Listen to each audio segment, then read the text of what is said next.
Hello there and welcome to this vlog of December 2023. And in today's video, I'm just going to talk through what we think we know from the news coming out of PAX about the release cycle for next year and what will be included in those 4 force packs that we'll be getting, one per quarter over the next 12 months. Important to note before I cover any of this that I've just kind of pieced this together from different parts of the community. So do not take this as gospel truth. I may have misheard things. Somebody may have put something up and got the wrong end of the stick, and then I've included that here.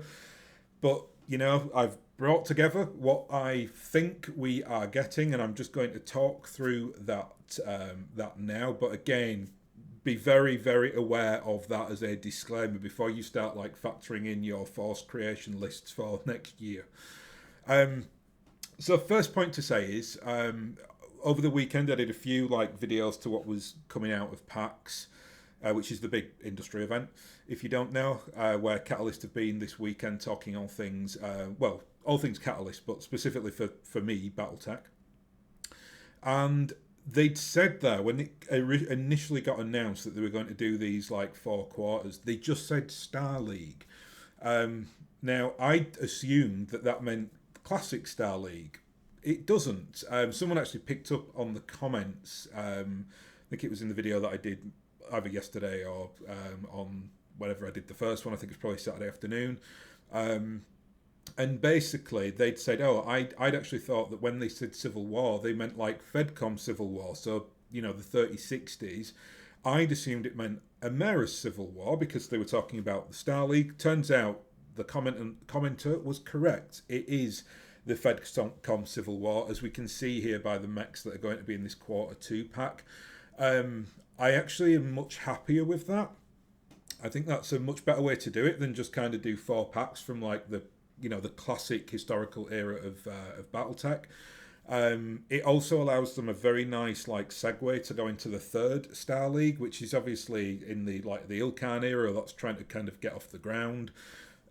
So we get now, you'll see on this list, there's a lot of post, even Dark Age through to the Ilkan era mechs specifically. I'm going to talk about some pros and cons on that. I think generally it's all, this is actually a really, really solid list. But again, I'll talk through this anyway. We'll just go it piece by piece. So first up, let's just quickly discuss the Quarter 1 release. So this is, and I've talked about this a little bit, so I'll be brief on this one. This is the classic Star League era kit. So you're basically getting the Atlas II, the Orion, the Thunderhawk, and the Phoenix Hawk.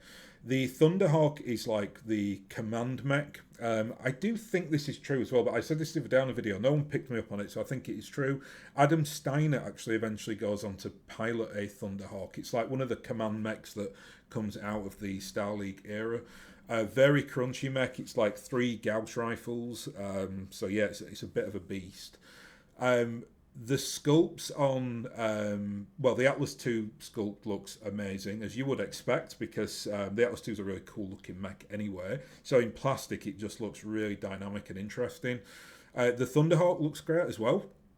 It's quite a different looking mech from what you'd expect from that era. It's kind of got those round edges. It looks almost a little bit clan-like.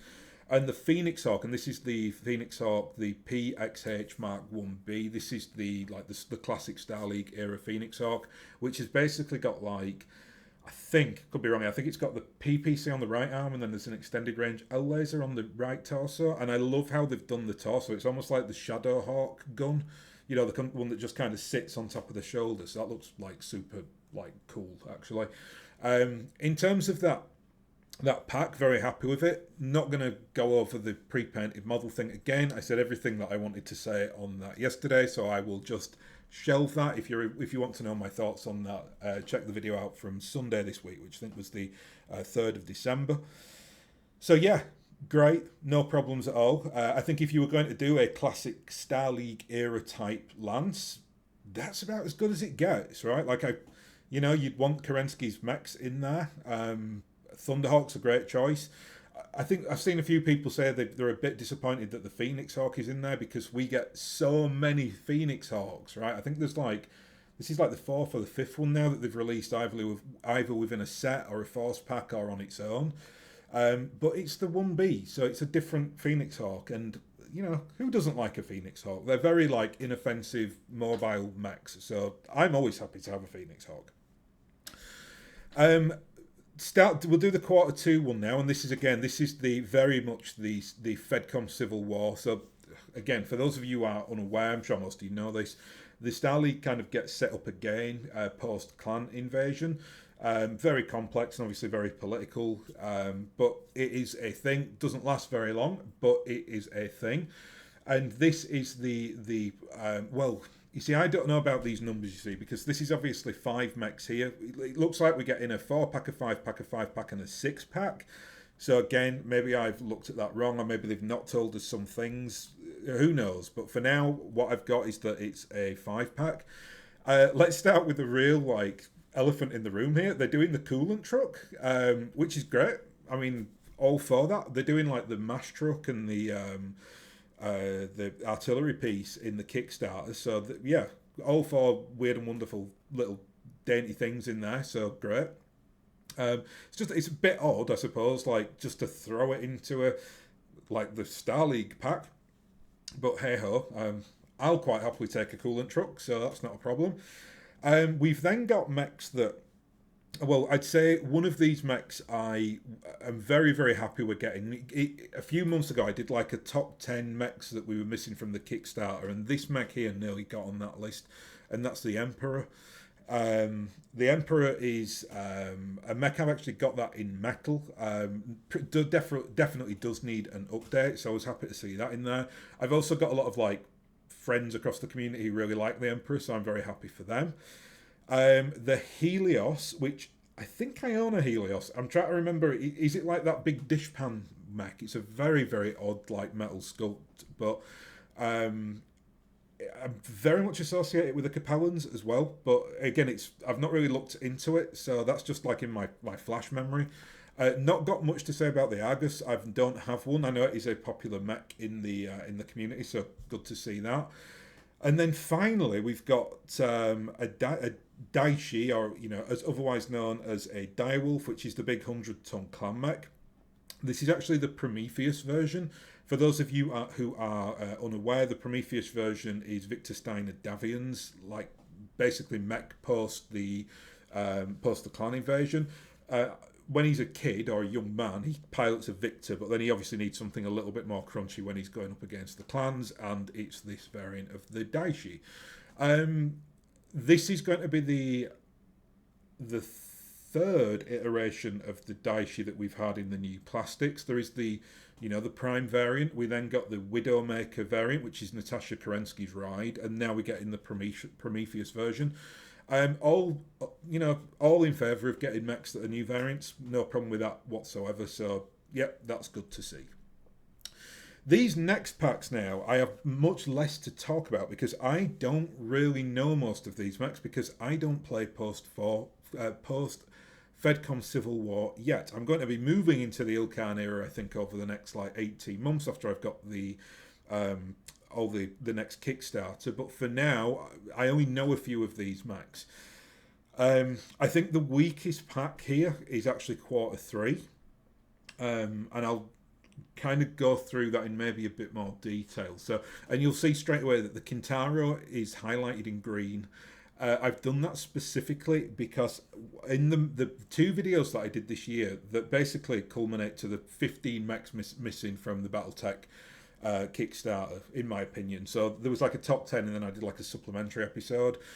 Out of all the mechs listed here, there's only one that was on my lists, and that is the Kintaro, and I believe that came in at number 1 on the top 10 list because I really did want the Kintaro, so I'm delighted to see that here. Where I'm a little bit not confused. I think the quarter 3 one could have been better here, and I'll just explain my logic. And by all means, keep the Kintaro in there. But what I would have preferred to see, is the finishing up from like the really popular Fedcom Civil War mech. So basically, a lot of the stuff that I talked about in those two videos, so things like the Berserker, the Razorback, like mechs that, or even like the beautiful Capellan mechs like the Menshen, the Anubis, mechs like that. Now, I'm going to caveat this straight off by saying I think those are coming, and I think they will come in the specific force packs. So we'll get like that Draconis Combine where you get an Akuma, sorry, or is it the No Dachi as well? Basically, like the very like Japanese like specific looking mechs. So maybe that's why they've done this. In which case, great. I'll take that criticism. It's not even a criticism. I'll take that comment back. It's just I think again I'm looking at this in just terms of like a completionist point of view, and I think this would have been better served with that quarter 3 just like tidying things up a little bit, especially with mechs like the Berserker, because they promised the Berserker a long time ago and it still hasn't manifested. In terms of other mechs here, the Lament, I know the Lament's a very popular mech. I've got several people tell me how good that mech is. The Hammerhead, I actually own the Hammerhead. We got them on the in the little baggies, for the like specific mechs that they were releasing individually, the ones that you have to assemble. Really like that mech. I think it's really like simple. It's really good looking. So, and I think it's one of the kind of poster children for like the new wave of mechs where they're kind of moving away from like the Dark Age. I've got to say as well, I've heard several people talk about like the Hammerhead 2 or something like that. So I don't even know if this is the right one or somebody had like misspoke and I misheard it. And I suppose it is a bit odd that they'd put this in a force pack after they'd released it as an individual mech, but maybe that isn't strange. Maybe that is logical because it's one of their poster children mechs. But again, might not be in there. Hope it is, because I really do think that is a solid mech. As for the other mechs here, the Havoc and the Jackalope, I've heard of them, but don't know anything about them.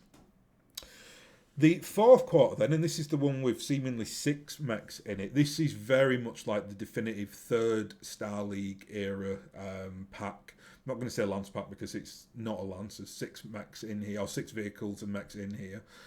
The first one to note is the Savage Wolf. The Savage Wolf is, what's his name? Is it Alric Wolf, whatever they call him? Basically, Catherine Steiner Davian's like child, right?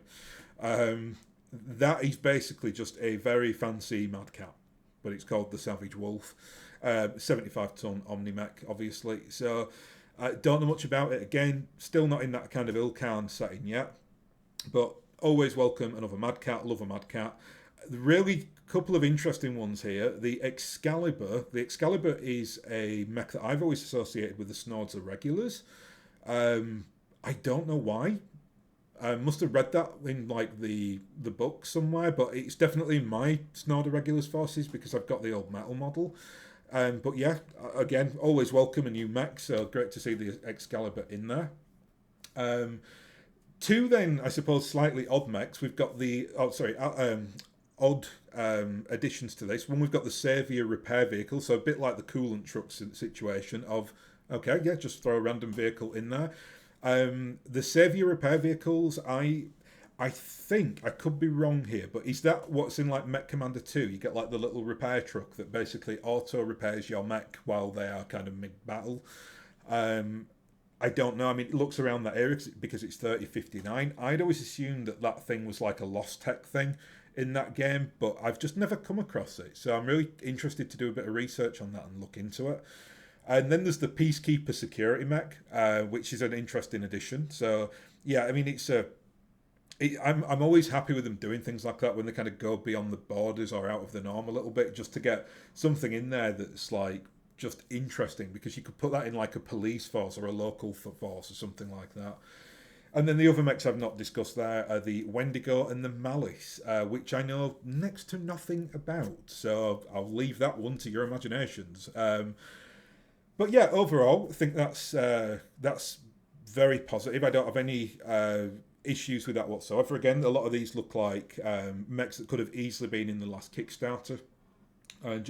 Again, I will never ever bemoan them bringing out more BattleTech products, so it's all great. Even though, like I said, it's interesting to me that like there is one Mac there that I had basically said we probably could have had quite easily over the last Kickstarter.